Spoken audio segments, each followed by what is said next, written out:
Tu veux envoyer de l'argent à ta famille au Cameroun?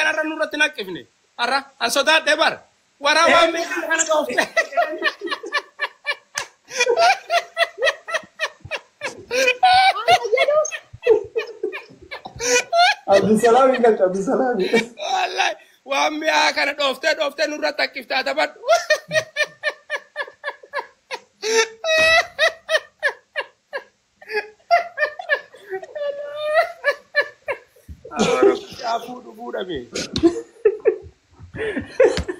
Adimal soda tere? Arda wa miya kun lappe nama fuda lappe fudamte kan nurratti shata bashata tati nu ballesiti. Lappe fudame haraka duati malik daqiqa shan keessa dadhabde qoy rabbi jedhiti where is your energy? Lakki energy guyyaa dalagaa oolle nuti shaqqalaa oolle nu boqonnaa qabana. Guyyaa si argadhe enerjiin. Takkaalee malafaa utaalee innaan onneen saddesheen gartee bir. Mi'aatummaan keekii kana suuta nyaadhu namni si jalaa fixatu qooda kan kee lookarii wayii qollofadhu waan itti qollofadhe.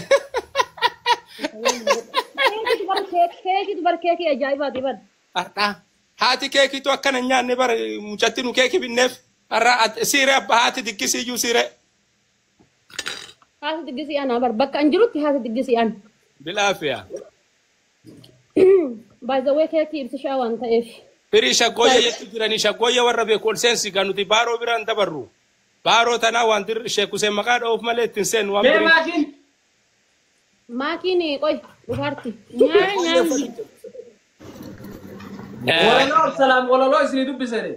Waraabbeerri dubartii waa walii qalaqaltee har'a nu halaakuu siiti waan maruuza nyaatu jirti keekii dhooftee makiin. Keekii bar keekii nyaataa jirtu ruuziin ni jira deemi nyaadhu dheedanii si manaa iyyuu quban qabdu. Hin beelofte waa nyaattee jirtu nyaadhu dafi. Ayidha jedhii shaggooyyee dhoofte jedhii karaan shaggooyyee. Warri shaggooyyee nu taphattan seenaa. Warri shaggooyyee walaloolee warri dubbisu.